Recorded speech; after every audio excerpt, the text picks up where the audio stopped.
প্রথমটি ছিল পুলিশ অফিসারদের বিরুদ্ধে আইজিপি চৌধুরী আব্দুল্লাহ আল মামুন সহ 23 জন আসামি প্রথম মামলায়। সেই মামলাতে আজকে 8 জন গ্রেপ্তারকৃতকে হাজির করা হয়েছিল ট্রাইব্যুনালে। এই মামলাতে আমরা দুটো আবেদন দিয়েছিলাম। একটা হচ্ছে চৌধুরী আব্দুল্লাহ আল মামুন ফরমার আইজিপি, তাকে আমরা জিজ্ঞাসাবাদ করতে চাই, যেহেতু তার নেতৃত্বে তিনি পুলিশের প্রধান ছিলেন, তার নেতৃত্বে সেই জুলাই আগস্টের সমস্ত হত্যাকাণ্ড, মানবতা বিরোধী অপরাধ সংগঠিত হয়েছিল, এপিসি ব্যবহার করা হয়েছিল, হেলিকপ্টার ব্যবহার করা হয়েছিল, মারণাস্ত্র ব্যবহার করা হয়েছিল। এই বিষয়ে তিনি আগে একটা জবানবন্দি দিয়েছেন। সেই জবানবন্দির সূত্র ধরে আরও অনেক তথ্য, যেগুলোর ব্যাখ্যা তার কাছ থেকে আমাদের দরকার। হেলিকপ্টার অপারেশন কার নির্দেশে হয়েছিল, কারা কারা যাত্রী ছিল, কতগুলো ফ্লাইট পরিচালনা করা হয়েছিল, কি ধরনের অস্ত্র পরিবহন করা হয়েছিল, পুলিশের প্রধান হিসেবে তার এটা জানার কথা। সেই বিষয়ে আমরা তাকে জিজ্ঞাসাবাদ করার জন্য একদিনের সময় চেয়েছি। আগামী 23শে ফেব্রুয়ারি তাকে জিজ্ঞাসাবাদের জন্য অনুমতি দিয়েছেন একদিনের জন্য। আর ওই একই মামলায় 2 মাসের সময় দিয়েছেন, 28শে এপ্রিল পরবর্তী তারিখ ধার্য করেছেন। এই সময়ের মধ্যে তদন্ত রিপোর্টের ব্যাপারে সময় দিয়েছেন, তদন্ত কাজ পরিচালনার জন্য রিপোর্ট দাখিলের কথা বলেছেন। দ্বিতীয় মামলা ছিল র্যাবের একজন সাবেক company commander additional SP Mohiuddin Faruki. তার মামলাতে আমরা সময় চেয়েছি 3 মাসের তদন্তের জন্য। 28/5 তারিখে পরবর্তী তারিখ নির্ধারিত হয়েছে। তার বিরুদ্ধে অভিযোগ হচ্ছে তিনি অসংখ্য মানুষকে গুম করার সাথে জড়িত এবং গুমের শিকার ভিকটিমদেরকে তার অফিসে এবং বিভিন্ন আয়নাঘরে, নির্যাতন সেলে অমানবিক নিষ্ঠুরতম পন্থায় নির্যাতন করতেন এবং নির্যাতন করার ব্যাপারে তিনি একজন মাস্টার মাইন্ড, তার একটা স্পেশাল কোয়ালিটি আছে।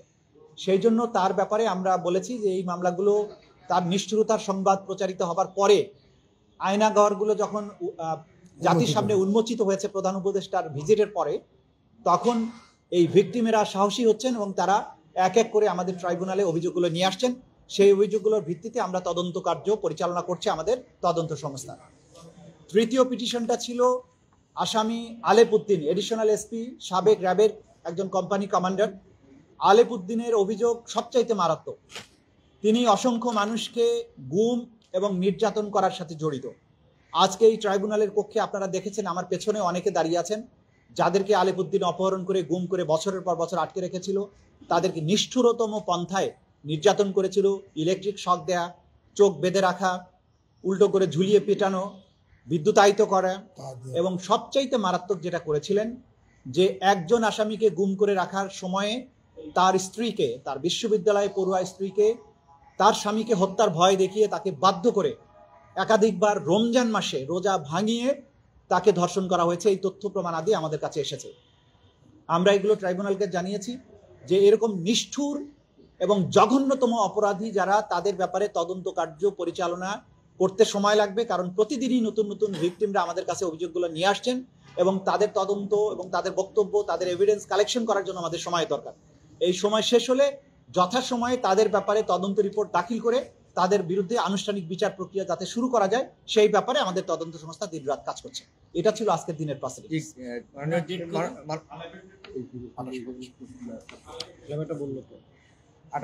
আচ্ছা, মাননীয় চিফ প্রসিকিউটর, চৌধুরী আব্দুল্লাহ মামুনের মোবাইল ফোন এখনো পর্যন্ত জব্দ করা যায় নাই কেন? আমরা যেটা আমাদের তদন্ত সংস্থা চেষ্টা করেছে, তার মোবাইল ফোনের ব্যাপারে তাকে আমরা জিজ্ঞাসাবাদ করেছি, মানে আমাদের তদন্ত সংস্থা জিজ্ঞাসাবাদ করেছে। তিনি বলেছেন এই মোবাইল ফোন হারিয়ে গেছে। তার এই বক্তব্য সন্তোষজনক নয়, কারণ তিনি গ্রেপ্তার হওয়ার পূর্বে সেনানিবাসে ছিলেন বলে তিনি জানিয়েছেন। তারপরে তার মোবাইল ফোন থেকে তিনি সোশ্যাল মিডিয়াতে বক্তব্য দিয়েছেন 5ই আগস্টের পরে। সুতরাং তার এই মোবাইলে গুরুত্বপূর্ণ এভিডেন্স আছে, এটা আমরা আমাদেরকে যে কোনো মূল্যে পেতে হবে। আমাদের তদন্ত সংস্থা আপ্রাণ চেষ্টা করছেন কোথায় উনি রেখেছেন এই সব বিষয়ে তাকে জিজ্ঞাসাবাদ করতে হবে। এই জন্য কিন্তু আমরা তাকে ইন্টারোগেশনের জন্য চেয়েছি। ওকে। এবং প্রত্যেক আসামির মোবাইল থেকেই আসলে অনেক গুরুত্বপূর্ণ তথ্য পাওয়া যাবে, এই জন্য আমাদের কাছে এটা একটা অমূল্য সম্পদ।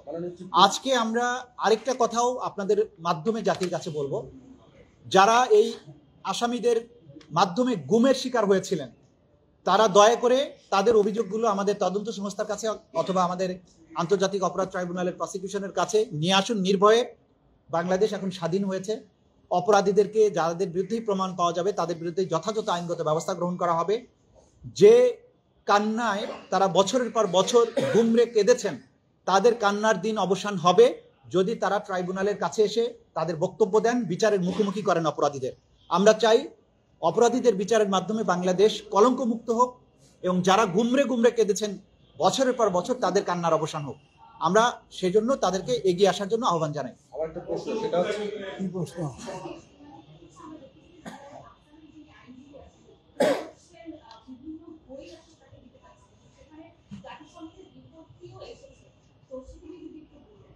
বই দেখুন, এই ট্রাইব্যুনালে নানান ধরনের আইন আছে অ্যাপ্লিকেশন করার জন্য।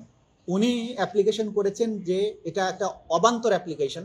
তিনি বলেছেন একটা গোপন খামের মধ্যে ভরে বইপত্র উনি জেল অথরিটির মাধ্যমে জিয়াউল হাসানের কাছে পৌঁছাতে চান, কিন্তু কোর্টে যখন বলছেন তখন বলছেন আমি আইনের বই দিব এবং জাতিসংঘে রিপোর্ট দিতে চাই। আমরা আদালতে বলেছি যে কোনো কারা কর্তৃপক্ষের কাছে আগে তাকে রিকোয়েস্ট করে বলতে হবে আমি এই জিনিস আসামির কাছে দিতে চাই। যদি কারা কর্তৃপক্ষ সেটা রিফিউজ করে, তাহলে যদি সেই রিফিউজালটা এই মামলার সাথে সংশ্লিষ্ট হয়, যে ডকুমেন্ট দিতে চাচ্ছে সেটা যদি এই মামলার সাথে ট্রাইব্যুনালের মামলার সাথে সংশ্লিষ্ট হয়, তাহলেই কেবল ট্রাইব্যুনালে আবেদন করা উচিত। উনি কারা কর্তৃপক্ষের কাছে কোনো রিটেন কিছু দেননি, গোপন খামে অনেক কিছু দিতে চেয়েছেন, সেটা তো কারা কর্তৃপক্ষ দিতে পারে না এবং ট্রাইব্যুনালের কাছে এটা চাইতে পারেন না। এবং আমরা বলেছি যে একজন আসামির ডকুমেন্টস প্রাপ্তির অধিকার সৃষ্টি হয় তদন্ত রিপোর্ট দাখিলের পরে। আমাদের এই ট্রাইব্যুনালের আইন অনুযায়ী যখন তার বিরুদ্ধে ফর্মাল চার্জ দাখিল হবে, তখন প্রসিকিউশনের যে সমস্ত ডকুমেন্ট তার বিরুদ্ধে ব্যবহার করা হবে বলে আমরা মনে করব, সেগুলো সব কিছুর কপি আমরা তাকে দেব। তখন সেই কপিগুলো তাকে সার্ভ করার প্রশ্ন আসবে এবং সেটা যদি না পায় তখন তিনি আবেদন করতে পারেন। এখন আজকে কথা নাই বার্তা নাই, আমি জেল অথরিটিতে আমি এটা দিতে চাই সেটা দিতে চাই, যেগুলো এই মামলার সাথে কোনো সম্পর্ক নাই। এই ধরনের অ্যাপ্লিকেশন দিয়ে তাদের একটা উদ্দেশ্য বোঝা যাচ্ছে, তারা ডেলিবারেটলি এই ট্রাইব্যুনালের মধ্যে একটা সবসময় টেনশন তৈরি করে রাখতে চান, ট্রাইব্যুনালকে নানান কাজে বিজি করে রাখতে চান যাতে মূল বিচার কার্য অগ্রসর হতে না পারে।